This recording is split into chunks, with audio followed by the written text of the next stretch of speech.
Hello and welcome to episode 12 of Missile Industries Ford XB Found Falcon Hardtop.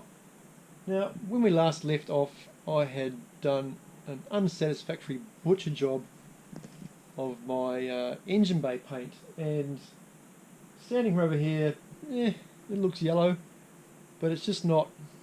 It's just not. So I've decided to pay attention when the universe says, hey, maybe you should go in a different direction again and again. Alright. I've botched this. Time to go another way. And the Labour Monday after I dropped this episode on the YouTubes, I went and looked at a motor, because I've had my eye on a couple of rebuilt 351s, and I thought to myself, I should just go look at one of these motors and sound the guy out and see if he's legitimate enough to take a punt on buying an engine off this guy. So that's what I did. This is not it. This is my 302. This is the motor. It's going to go on that engine dolly over there that I just took delivery of today. See, everything's working. Now I'm back in the fold with the universe, and so my engine dolly's turned up. What else showed up today? Oh, the grommet thing to go on my steering box. So I'm full steam ahead for replacing the engine with a 351 that's been rebuilt. Has a manual gearbox sitting over here waiting for it, a clutch kit, all of the hard lines, all the bits and bobs. Just need time to get it all done. But anyway, so cutting away to me getting the engine out of the back of my broken Triton and into the house.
I want to break the wheels off and tip my motor over. I think I'm just going to have to throw a sheet over it and put it back where I found it.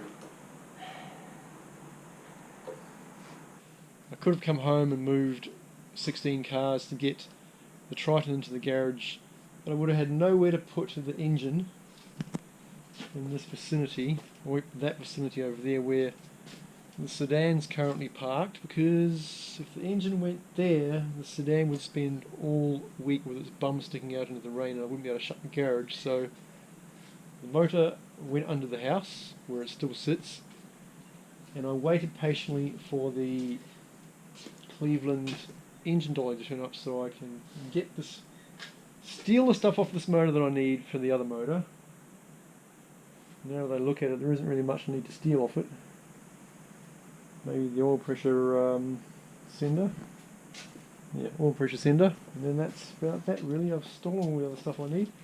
So I'll steal what I need off this, put it on the engine dolly, find somewhere in here for it to live, then I can figure out how to get the 351 Cleveland out from under the house, into the garage, and then onto this engine stand so I can start preparing it to go in the car. Now, obviously, once the engine's in the garage and I've got my bits and bobs on it, going to need to finish that firewall repair, weld it, prepare it, paint it. Then once I'm satisfied with that, I can reinstall all the stuff I have. Now I have a lot of stuff. Everything's been rebuilt and reconditioned or replaced, and I just need to bung it all in. So get the engine into the garage, find a home for this boat anchor, prep the engine, and then hopefully episode 13 I'll prepare all of this and get it all ready. Paint, panel beading, bogging, welding, and be ready to go back in the car. That's the plan anyway. Alright, it's the weekend and now it's time to get that 351 into the garage without moving all the other cars around to back the Triton into the shed, which may not even work now with so many extra cars, to be honest. So the plan is to get the engine on the new dolly, just sitting over here waiting to go, using the engine crane, and then using the dolly carefully navigate my way down the driveway into the garage and then down to where the front of the car is, and then claim a resounding victory. What could go wrong?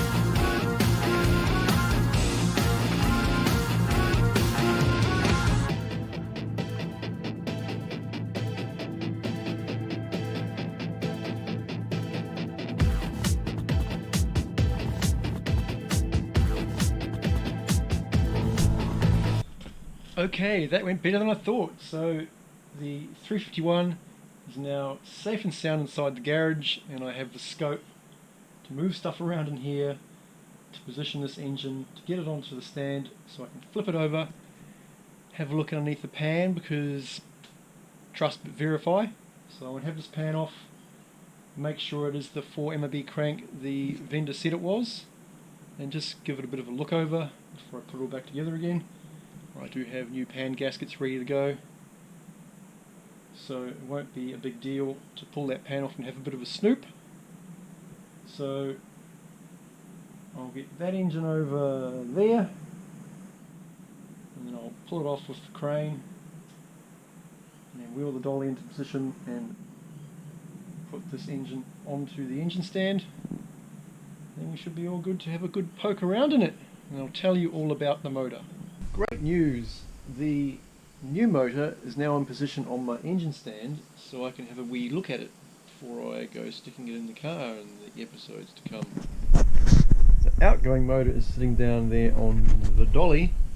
Not sure where I'm going to put it yet, but anyway, let's move on to this motor. Right, it was advertised as a 351 Cleveland with a 4 MOB crank and 302 closed chamber heads, mild camshaft, 60 thou overbore, and it's been sitting on the market for about 20 weeks with no takers. I assume because of the 60 thou overbore, which most people would go, no way, that's way too much overbore. So I thought to myself, this might be a good opportunity for me to just sneak in and grab a motor that will do in the short term while I eventually build another motor, potentially with that 302 block sitting over there. So it made sense to me to go check this motor out. Now the guy that built the motor said he's been doing it for over 30 years. He actually got a shipping container full of Ford V8s with a mate of his, and the plan was to rebuild them all one by one and sell them off. But he's ended up on the project by himself now, so he's just working his way through the motors, putting motors together, reconditioning everything, getting a machine shop down the road that he's been using for decades to do all the machining.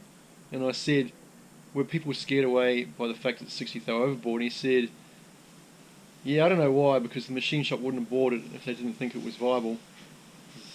I guess because it said that in the ad it was ultrasonically tested, so the machine shop tested it and said, yeah, that's fine, and they bought it out 60 thou.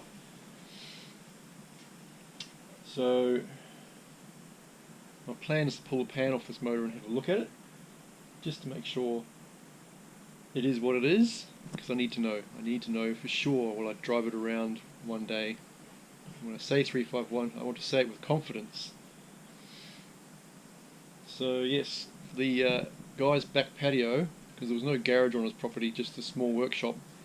The guy's back patio was full of V8 engines, Clevelands and Windsors on dollies and stands.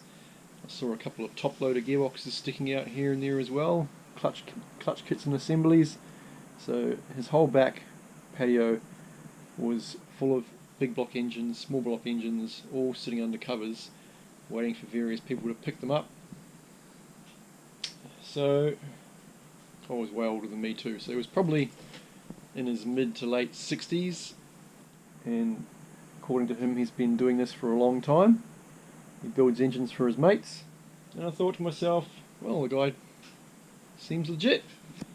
So I paid $4,200 for this motor and got it home, and I'll be curious to see how it goes. He said the compression ratio should be about 10.4 to 1, and he couldn't find any pictures of the pistons that he used in it, but he did show me the part numbers from the box when he had all the parts together for it. And I don't know much about Cleveland pistons other than that the compression ratios vary. But anyway, my right arm is getting sore from holding this tiny GoPro, so let's just get into flipping this over and pulling the pan off it to see what it is, and to see if the reality matches the photos that I saw on the ad.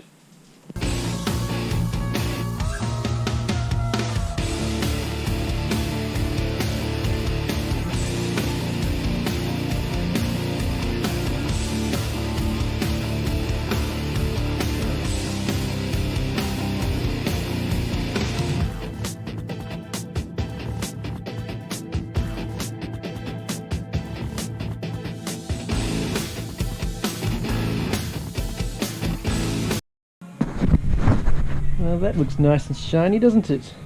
I might just rotate the crank so I can see what it says, unless I can get away with seeing what it says without rotating it.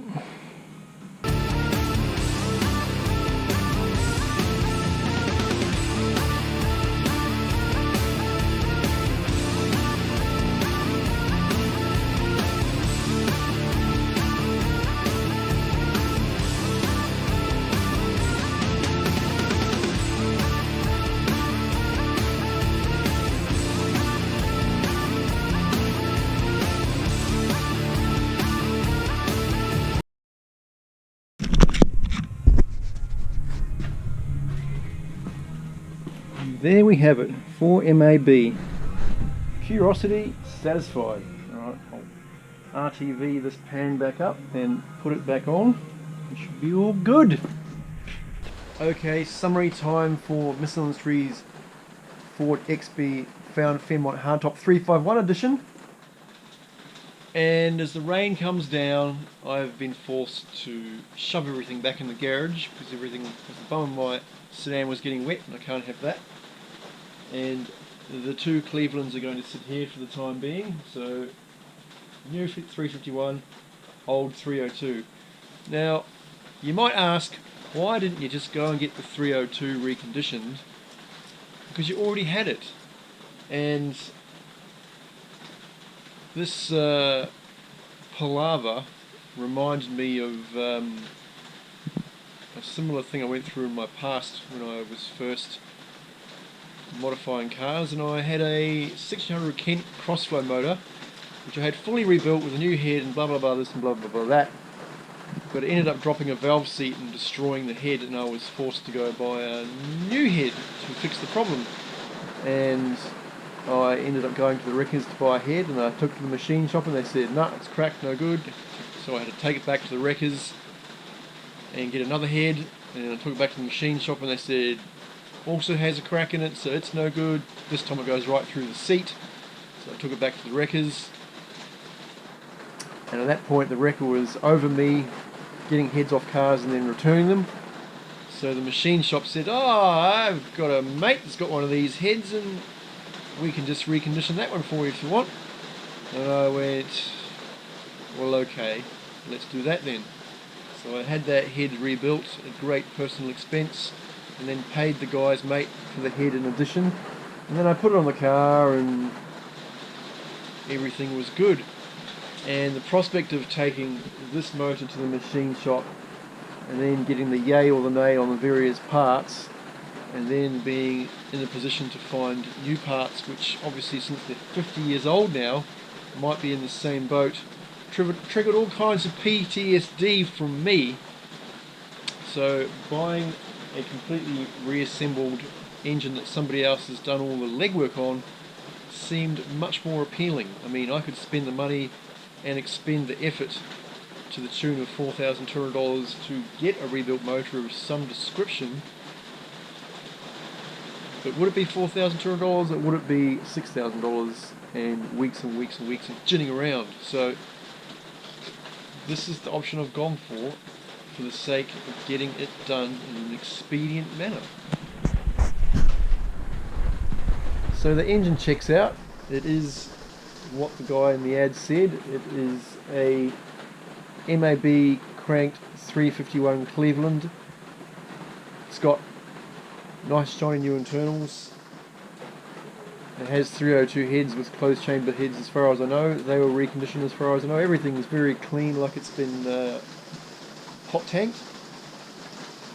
So I guess what I need to do next is get that engine bay painted and then start dressing this motor in anticipation of mating it up to that 4-speed single rail over there on the floor and getting everything put back together again, which is going to obviously happen over the next few weeks, and we'll just see how it all goes. Hopefully I have a startup video in the not too distant future, because I'm very keen to find out how the motor sounds, whether it has a chunky idle or not, and keep moving forward.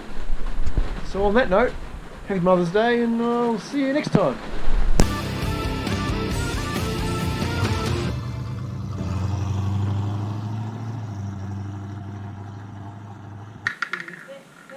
Try the rope out, please.